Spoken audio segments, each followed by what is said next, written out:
Bien, mis queridos hermanos, nuevamente estamos aquí para compartir un mensaje de parte de Dios.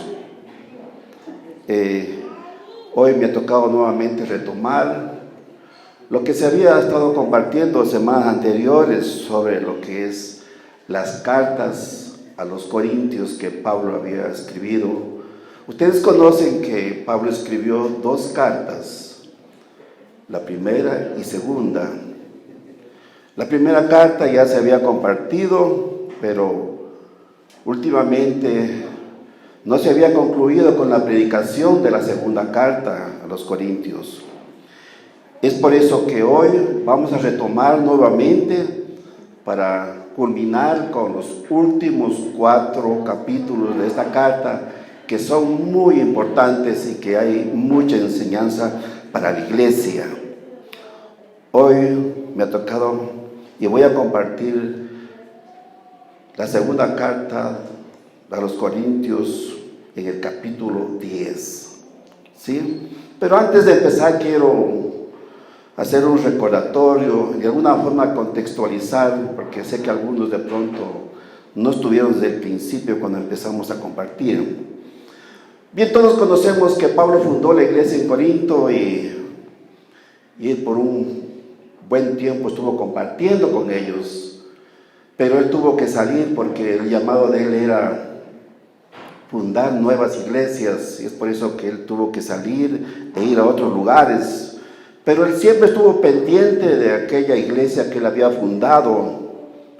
Y realmente, al poco tiempo, le llegan malas noticias a Pablo, donde dicen que habían problemas en la iglesia, porque Corinto era una ciudad muy conflictiva, y de pronto habían problemas, sí, de inmoralidad sexual, habían problemas de divisiones, problemas de abusos en la Santa Cena. Es por eso que él escribe la primera carta y la envía, y realmente tiene un buen resultado. Los corintios realmente la tomaron de buena manera.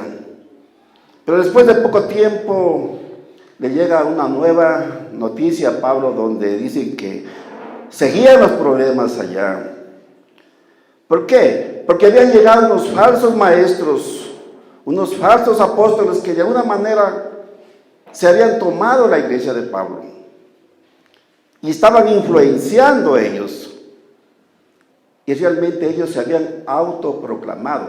Nadie los autorizó a ellos. Ellos por su cuenta se habían autoproclamado, haciéndose pasar por super apóstolos.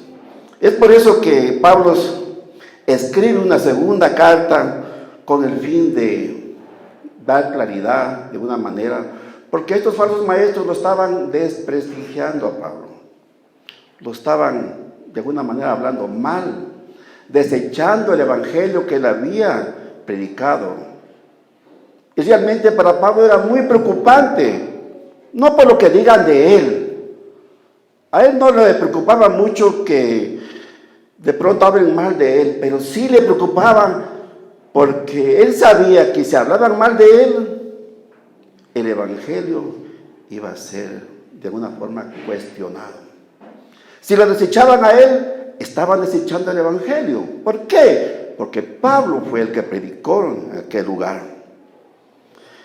Es por eso que él escribió esta carta, para de una manera defender su llamado, defender el apostolado, porque Pablo sí era un apóstol de verdad. Ustedes recuerdan que Pablo fue elegido por el mismo Dios y él fue enviado a predicar el evangelio a los gentiles. Y así se había estado compartiendo esta segunda carta. Y en los 7 primeros capítulos, Pablo hablaba del consuelo de Dios hacia ellos. Pero luego en el capítulo 8 y 9 que ya se compartió, realmente ahí se habla de otro tema que es muy puntual, donde habla de las ofrendas a los santos. La ofrenda a la iglesia de Jerusalén, que también los falsos apóstoles de alguna manera se estaban robando. Entonces Pablo trata de explicar todo esto. Pero hoy voy a compartir el capítulo 10, realmente, donde Pablo se enfoca directamente a defender su llamado, a defender su apostolado. Y realmente, desde el capítulo 10, 11, 12 y 13, como que él utiliza otra manera de dirigirse a ellos y como que quiere de alguna manera alterarse, porque realmente ya los corintios estaban pasando de la raya y como que él ya dice: hasta aquí nomás, ya basta de misericordia ya. Pero el capítulo 10 no es tanto. Desde el 11, 12 y 13, allí sí Pablo se enciende. Ustedes ya van a oír en los próximos domingos. Y realmente él utiliza ya otro tono, porque realmente él amaba a Dios, él amaba a la iglesia, y él se sentía de alguna manera ofendido, porque el evangelio del Señor estaba siendo cuestionado. Estos falsos maestros creían de alguna manera en Jesucristo, creían en la gracia, pero también creían que no era suficiente la gracia y creían que los corintios tenían que hacer obras. De alguna manera estaban judaizando. Miren que ellos decían: ustedes para ser cristianos tienen que circuncidarse. No, eso no. Nosotros somos salvos por gracia y por la fe en Cristo Jesús. ¿Cuántos creen? No necesitamos hacer nada más. Jesucristo lo hizo todo. Entonces, en esta mañana vamos a compartir el capítulo 10 de la segunda carta a los Corintios, pero vamos a tomar el texto, ¿sí? Y a la vez aprovechar, porque aquí Pablo trata de resolver un conflicto que había entre él y los corintios. Pero vamos a aprovechar nosotros como iglesia, porque esta enseñanza nos da 4 consejos para resolver conflictos. ¿Cuántos han tenido conflictos? Y creo que todos. No sé si probablemente vengan ahora, ayer o en algún momento. Eso ya es, digámoslo así, normal que existan ese tipo de problemas. Entonces vamos a empezar. 2 Corintios 10, versículo 1 y 2. Vamos a la palabra de Dios, lo que dice. Y empieza así, dice: yo, Pablo, ruego por la mansedumbre y ternura de Cristo, yo que estando presente ciertamente soy humilde entre vosotros, más ausente soy osado para con vosotros. El 2 dice: ruego pues que cuando esté presente no tenga que usar de aquella osadía con que estoy dispuesto a proceder resueltamente contra algunos que nos tienen como que si anduviésemos según la carne. Pablo comienza diciendo así: ustedes me acusan de 2 maneras, que tengo doble cara, que soy uno cuando escribo, que soy muy osado, que soy muy valiente, que soy muy atrevido, pero soy otro cuando estoy presente. Es lo que trata de decir. Cuando estoy presente dice que soy muy humilde, pero quizá él lo dice de una forma irónica, porque realmente no lo estaban elogiando. Cuando los corintios dicen que él es muy humilde, lo que están diciendo es que es muy débil. Que es uno cuando escribe, que cuando escribe es como un león que ruge, pero cuando está presente es un gatito inofensivo.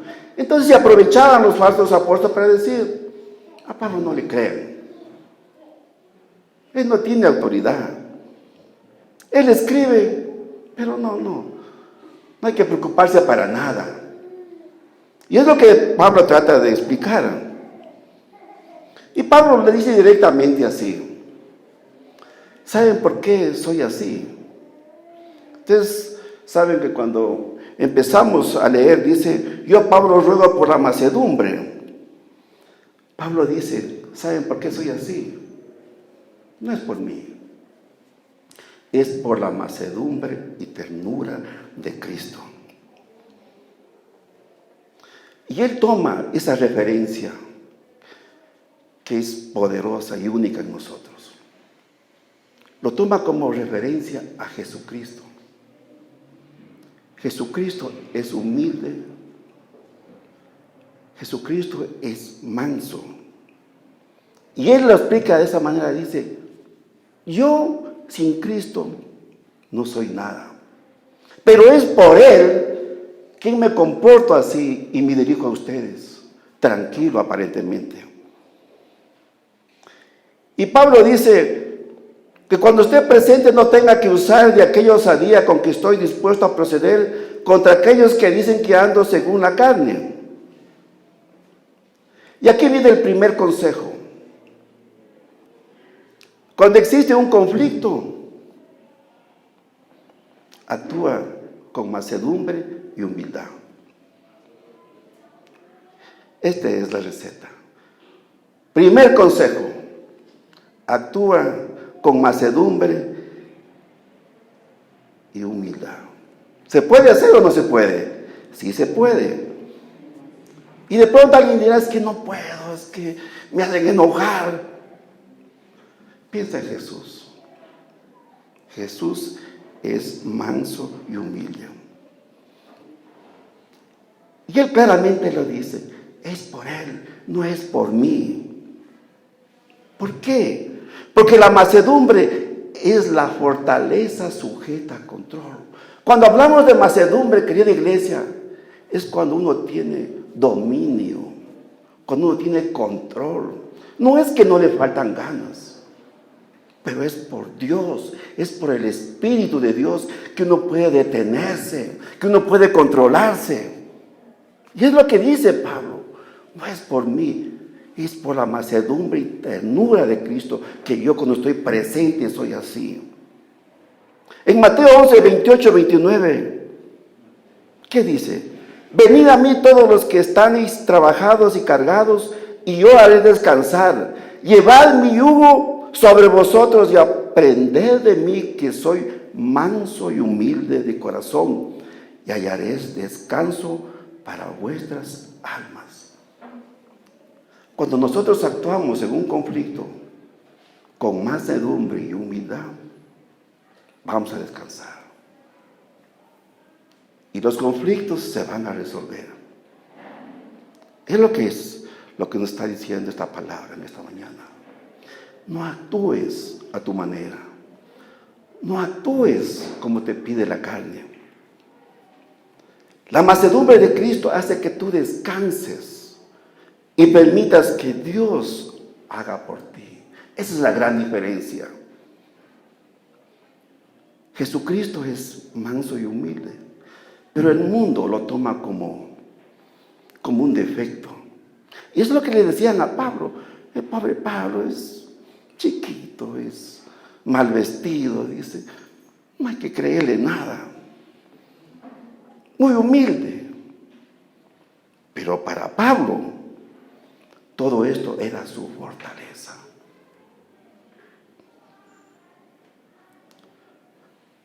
Pablo se detenía mucho en no reaccionar, pero él se detenía porque él sabía, incluso él mismo decía, ser imitadores de mí como yo de Cristo.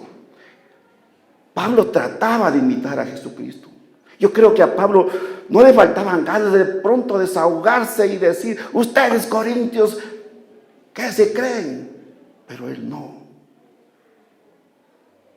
Primer consejo, en conflictos, mantente manso y humilde. Segundo consejo, versos del 3 al 6.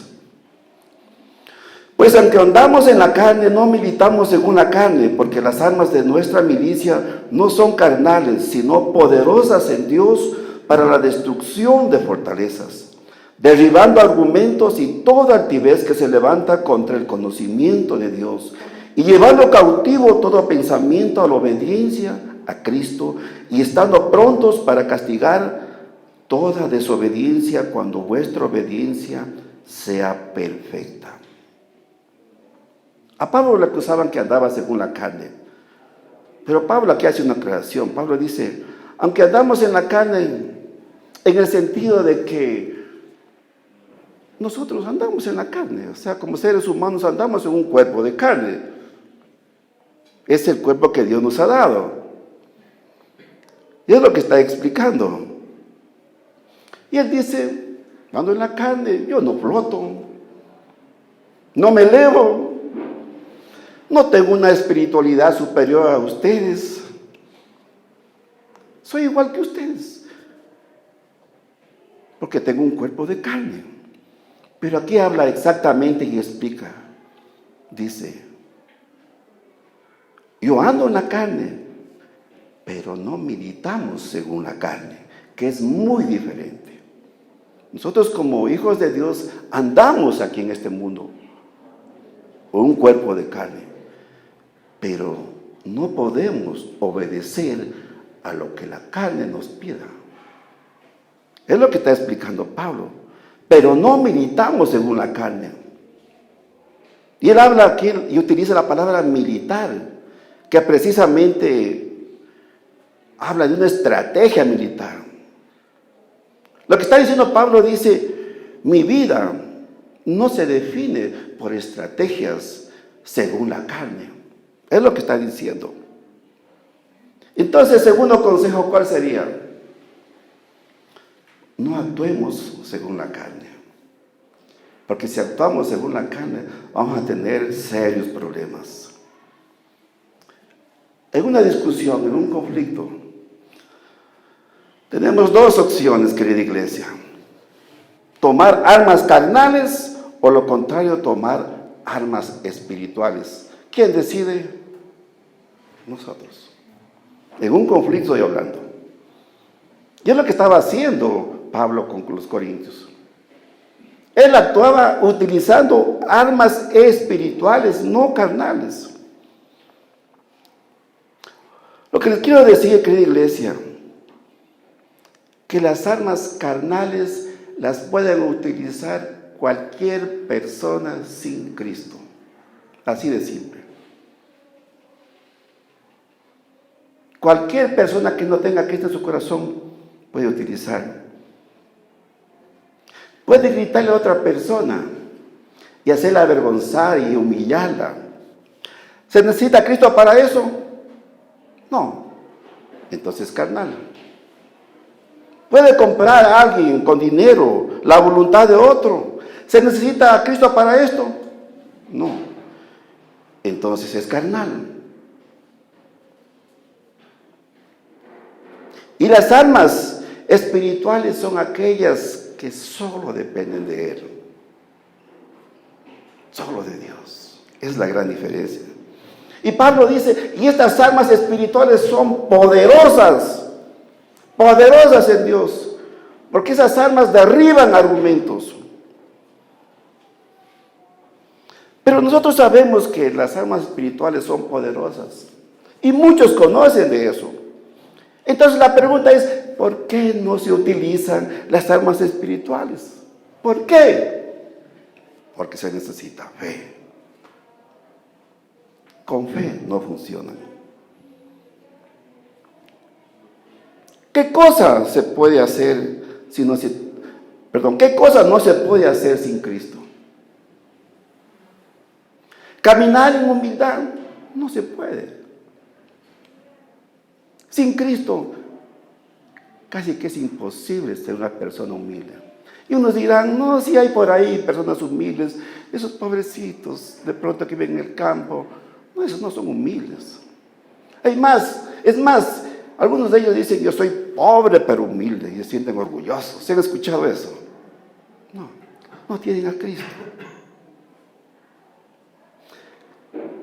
¿Se puede hacer sin Cristo pedir perdón a alguien? No.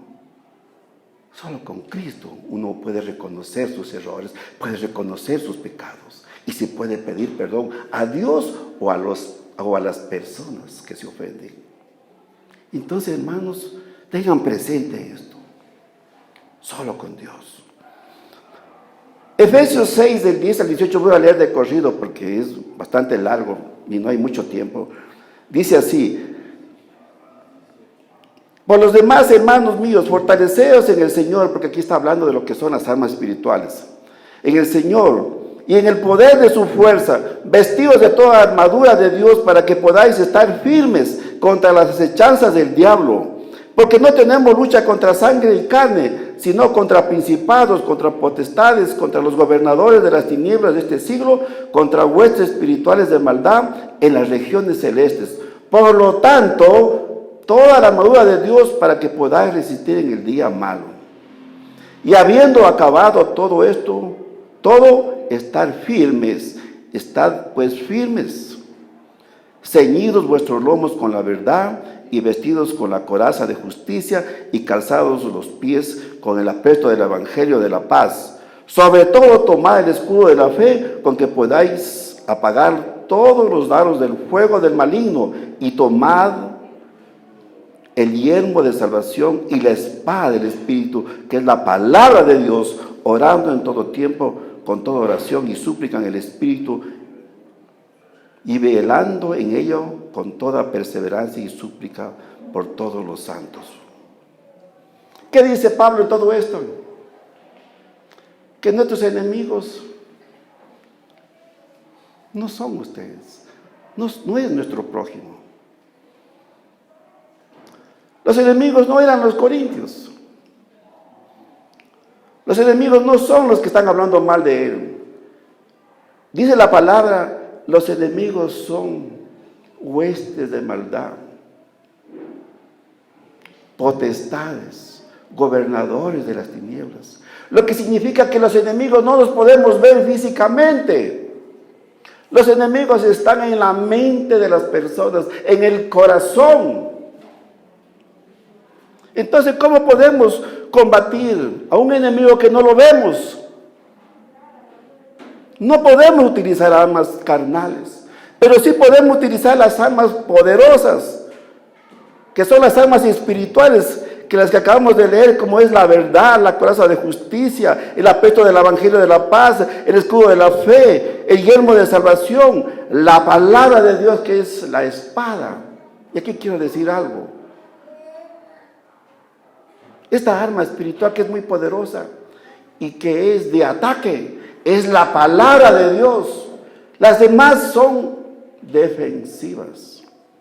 Entonces, si nosotros queremos atacar a alguien, vamos a atacar con la palabra de Dios. ¿Cómo? Orando en todo tiempo, con oración y súplica. Pablo sabía esto. Y él dice, los enemigos no son los corintios. Los enemigos no son los que están hablando mal de él. Si él hubiese querido atacar con armas carnales, ¿qué hubiese hecho? Probablemente contrataba un ejército y los eliminaba y ¡zah! Se acabó el problema. ¿Se lo puede hacer eso sin Dios? Claro, se lo puede hacer. Pero Pablo sabía y estaba tan seguro. Él sabía que así no podía vencer. Entonces él permanentemente utiliza estas armas poderosas en Dios, que son las armas espirituales, que es toda la armadura de Dios. Cuando nosotros utilizamos toda la armadura de Dios, no hay otra cosa que decir a alguien cuando tenemos un conflicto. Jesús te ama. Imagínense en una discusión. Es que, mira, vos no me escuchas. Jesús te ama. Lo podemos callar, ¿sí o no? Con la palabra. Le vas a predicar. No lo vas a enfrentar. ¿Por qué? Porque estas armas sí derriban argumentos.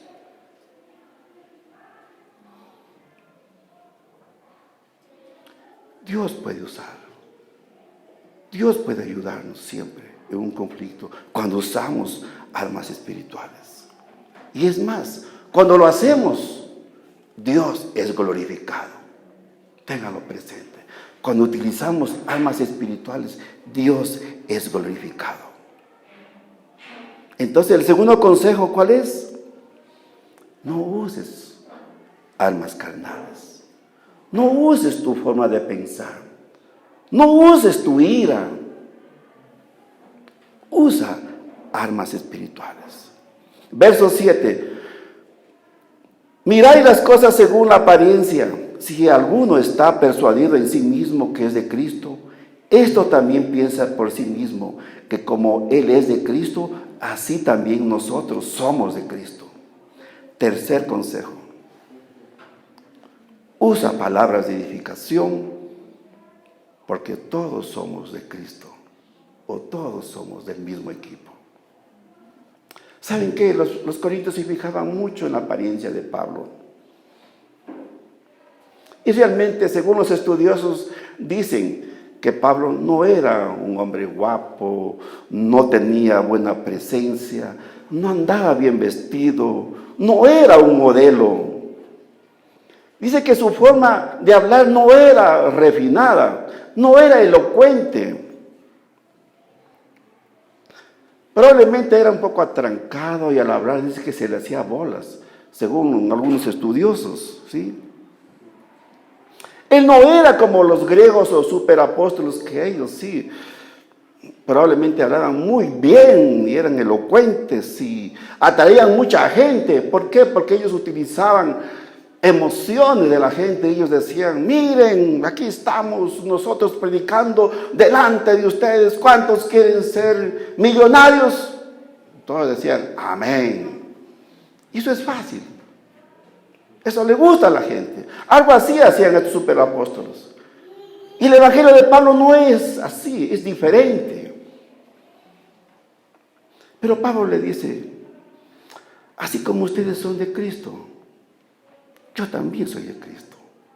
Por consiguiente, yo también soy hermano de ustedes, o soy del mismo equipo. Vamos al verso 8, del 8 al 11. Porque aunque me gloríe algo más todavía de nuestra autoridad, la cual el Señor nos dio para edificación y no para vuestra destrucción, no me avergonzaré, para que no parezca como que os quiero amedrentar por cartas, porque a la verdad dicen: las cartas son duras y fuertes, más la presencia corporal débil y la palabra menospreciable. Esto tenga en cuenta tal persona, que así como somos en la palabra por cartas, estando ausentes, lo seremos también hechos estando presentes. Pablo dice: Dios me ha puesto por autoridad. Porque realmente quien lo eligió a Pablo fue Dios mismo. Y hasta de esto lo criticaban. Dios me puso por autoridad sobre ustedes. Y Él me eligió a llevar el evangelio. Y eso es lo que Él hizo. Y no, Él dice, y no es porque yo sea mejor que ustedes, sino porque Él me escogió por su gracia y misericordia. Pero Él dice: pero Él me puso sobre ustedes, ¿para qué? Para edificarlos y no para destruirlos. Es la labor de un pastor. El pastor está aquí, ¿para qué? Para edificar a su iglesia. Y no para destruirlos, y no para acusarlos, y no para juzgarlos. Es la labor del pastor. Y es lo que hacía Pablo. Cuando caminamos en humildad, cuando no usamos armas carnales, nos va a llevar a hablar palabras de edificaciones. Cuando tenemos un conflicto, ¿cómo vamos a enfrentarlo? Utilizando buenas palabras. Efesios 4:29 dice: ninguna palabra corrompida salga de vuestra boca. ¿Cuál sería una palabra corrompida? Tonto, bruto, no sé, algo así. Pero la palabra dice: ninguna palabra corrompida salga de vuestra boca. Cuando utilizamos esas palabras, estamos actuando en la carne. Sino la que sea buena para la necesaria de edificación, a fin de dar gracia a los oyentes. Tengan presente, en este tercer consejo, no utilices palabras de destrucción, utiliza palabras que edifiquen a la persona. Último consejo: glorifica a Dios. Último consejo: glorifica a Dios. Versículo 12: porque no nos atrevemos a contarnos ni a compararnos con algunos que se alaban a sí mismos. Pero ellos, midiéndose a sí mismo por sí mismo y comparándose consigo mismo, no son juiciosos. Imagínate, querida iglesia, si alguien viene aquí y que empieza a decir, ay, estoy más grande que ayer. Estamos gloriando, sí. No, es que yo soy súper espiritual. No, eso es gloriarse. Hoy estoy más guapo que ayer. Alguien tiene que decir, usa lentes, estás viendo mal. ¿Sí o no? Eso van a decir. Compararse con uno mismo, hermanos, no tiene sentido. ¿Por qué? Porque todos somos iguales. Todos somos hijos de Dios. Cristo murió por todos. Nadie puede decir, yo soy más o menos que alguien.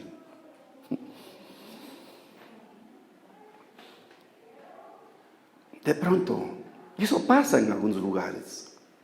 Yo he escuchado a predicadores que se creen los super ungidos y piensan estar a otro nivel. Vanagloria, hermanos. No.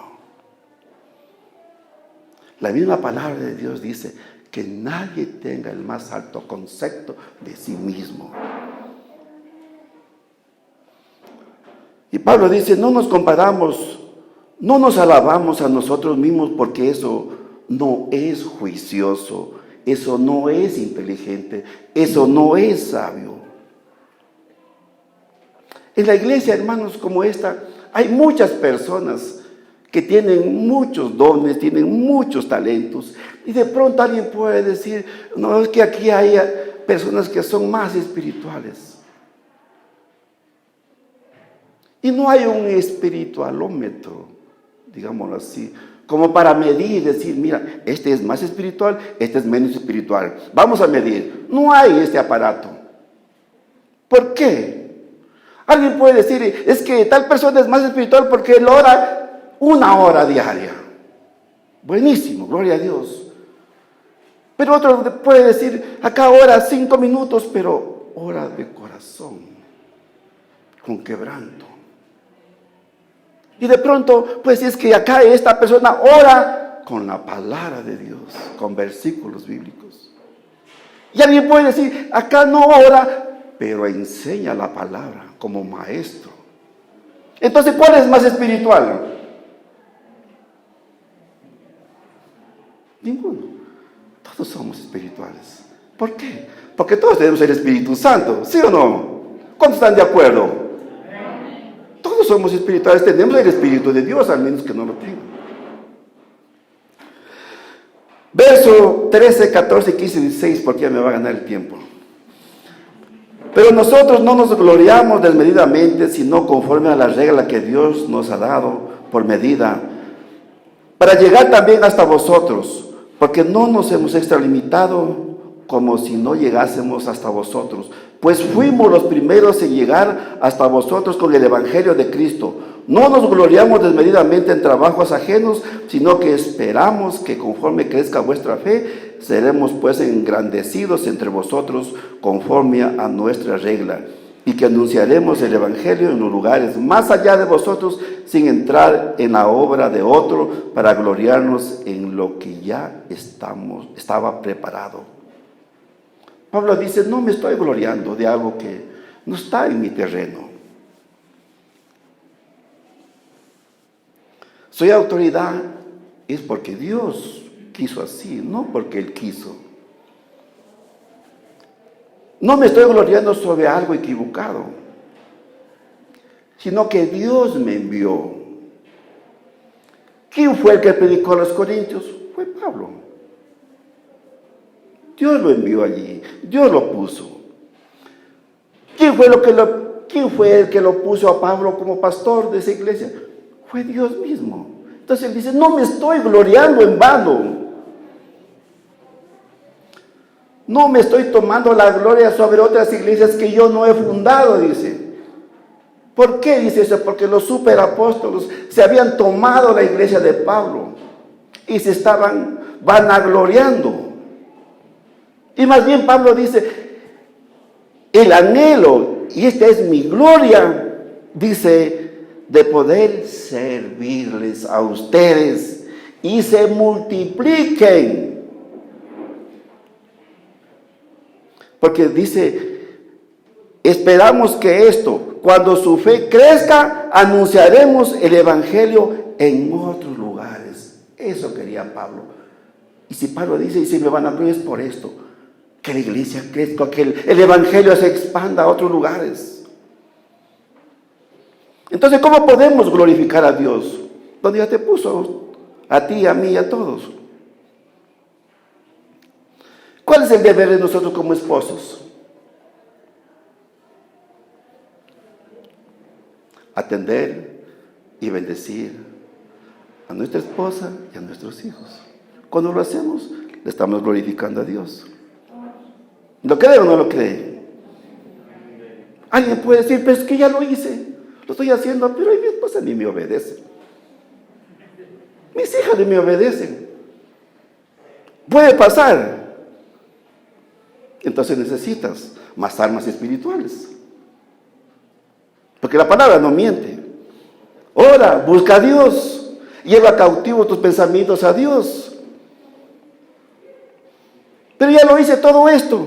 Entonces necesitas más humildad. Necesitas más mansedumbre. Tranquilo. Pero de que resuelve, se resuelve el problema. Entonces, ya sabes cómo resolver conflictos. Y versos 17 y 18 dice así: mas el que se gloríe, gloríese en el Señor, porque no es aprobado el que se alaba a sí mismo, sino aquel a quien Dios alaba.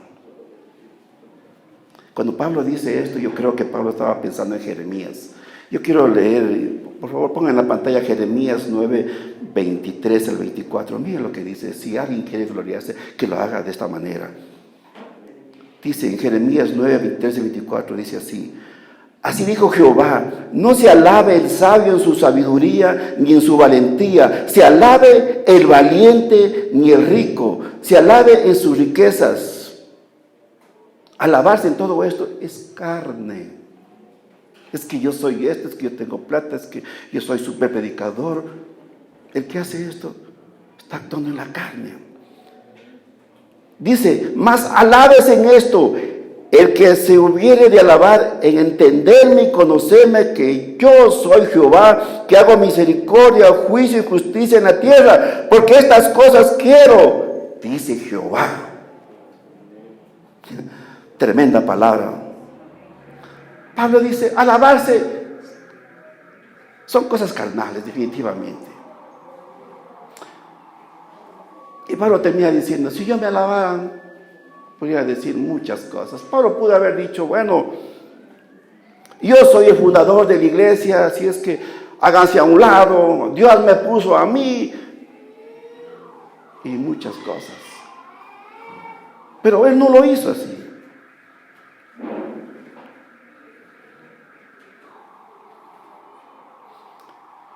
La gloria que uno mismo se echa no vale.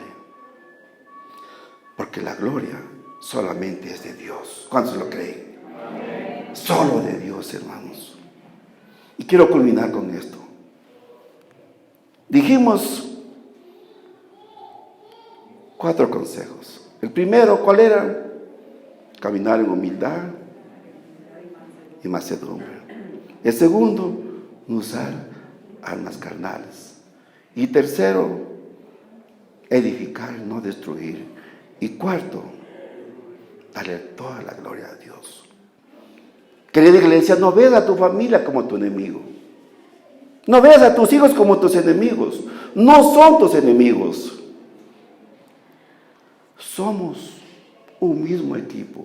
Somos una misma familia. Somos una unidad. No dejes que salgan de tu boca palabras de destrucción. No lo hagas. Utiliza palabras que edifiquen a la persona. Entonces vas a ver buenos resultados cuando tienes conflictos. Y cuando esto sucede, ¿quién es el que se glorifica? Dios, el único Rey de gloria. ¿Cuántos lo creen? Ponte de pie, querida iglesia. Vamos a dar gracias a Dios. Realmente poderosa es su palabra. Como Él lo dice, que las armas espirituales son poderosas en Dios. Amado Padre, reconocemos que realmente hemos estado fallando en diferentes áreas de nuestras vidas. Pero tu palabra es verdadera, pero tu palabra es poderosa y gloriosa. Señor, perdónanos. Si hemos estado actuando en la carne, cuando en conflictos hemos tratado de resolver a nuestra manera y te hemos hecho a un lado a ti, Señor. Pero hoy entendemos, Señor, que sin ti no somos nada, o apartados de ti nada podemos hacer. Perdónanos, Jesús. Que esta palabra, Señor, que tú nos has dado en este día, quede sembrada en nuestros corazones y que la podamos aplicar, Señor, en nuestro diario vivir. Hoy, Señor, te damos gracias por tu bendita palabra, por tu bendita presencia. Sabemos que tú estás aquí, Señor, y que tú nos amas, Señor. El mundo no nos puede amar, pero tú sí nos amas, tú sí nos cuidas, tú sí nos proteges. Padre querido, gracias por este día. Gracias por mis hermanos que están aquí. Que sea tu bendición la que siempre nos alcance en todo. Que sea tu sabiduría, Señor, la que esté siempre en nosotros. Padre eterno, gracias. Te bendecimos en el nombre de Jesús. Amén y amén. Gracias, Señor. La iglesia es como un arco. Un arco transporta agua y Cristo es el agua viva. Un arco nos conecta y como iglesia debemos conectarnos con la gente, velando por los intereses de los demás. Un arco es la fuerza que envía valientes hombres de Dios. Y un arco genera unidad entre dos cosas separadas, Dios y el hombre. Esa es la iglesia, la esposa. Vivamos la iglesia, seamos el arco.